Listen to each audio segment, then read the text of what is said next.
Welcome to Whole Word Ministries. Thanks for joining me as we read through the Bible together. In this session, we'll be reading Genesis chapter 8 from the English Standard Version. I'll be putting God's sacred name back into His Word as I read. Anywhere that you see Lord or God in all caps, that's where God's sacred name belongs, and the translators have removed His name from His Word. For more information on His name, please read or watch our study, Who is Yahweh Elohim? I'll link it in the video description. Now it's time to grab your Bible if you have one and follow along. Chapter 8, verse 1. But God remembered Noah and all the beasts and all the livestock that were with him in the ark. And God made a wind blow over the earth, and the waters subsided.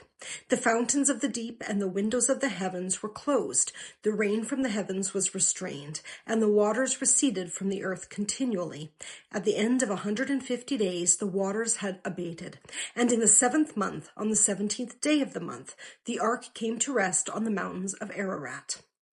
Okay, so we're seeing more parallels between these events of the flood and Yahweh's appointed times. And if you're at all interested in Bible prophecy, this is all tied into the end times prophecy as well. The 17th day of the 7th month is the 3rd day of the Feast of Tabernacles. Verse 5, and the waters continued to abate until the 10th month. In the 10th month, on the 1st day of the month, the tops of the mountains were seen. So we're about to jump to a different timeline, and we don't want to get confused. So let's paint a visual picture of what's happening. We're told that the ark floated on the water for 150 days, from the 17th day of the 2nd month until the 17th day of the 7th month, so 5 months. At which point the ark became caught on the top of a mountain of Ararat that was still under the water, but shallow enough to catch the ark. Then it wasn't until another 2.5 months before the tops of the mountains were seen above the water level. Now the narrator backs up in time to when the rain stopped, which we're told was 40 days after it began. So here we have another parallel. Yeshua Messiah, Jesus Christ, was resurrected on first fruits, and 40 days later he ascended into heaven. The rain began on first fruits, and 40 days later the rain stopped. Verse 6.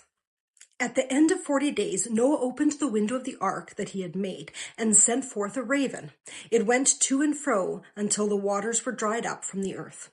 Then he sent forth a dove from him to see if the waters had subsided from the face of the ground. But the dove found no place to set her foot, and she returned to him to the ark, for the waters were still on the face of the whole earth. So he put out his hand and took her and brought her into the ark with him. He waited another 7 days, and again he sent forth the dove out of the ark. And the dove came back to him in the evening, and behold, in her mouth was a freshly plucked olive leaf. So Noah knew that the waters had subsided from the earth. Then he waited another 7 days and sent forth the dove, and she did not return to him any more. In the 601st year, in the 1st month, the 1st day of the month, the waters were dried from off the earth, and Noah removed the covering of the ark and looked, and behold, the face of the ground was dry. In the 2nd month, on the 27th day of the month, the earth had dried out. Then God said to Noah, go out from the ark, you and your wife and your sons' wives with you. Bring out with you every living thing that is with you of all flesh, birds and animals, and every creeping thing that creeps on the earth, that they may swarm on the earth and be fruitful and multiply on the earth. So Noah went out, and his sons and his wife and his sons' wives with him. Every beast, every creeping thing, and every bird, everything that moves on the earth went out by families from the ark. Then Noah built an altar to Yahweh and took some of every clean animal and some of every clean bird and offered burnt offerings on the altar. And when Yahweh smelled the pleasing aroma, Yahweh said in his heart, I will never again curse the ground because of man, for the intention of man's heart is evil from his youth. Neither will I ever again strike down every living creature as I have done. While the earth remains, seedtime and harvest, cold and heat, summer and winter, day and night shall not cease.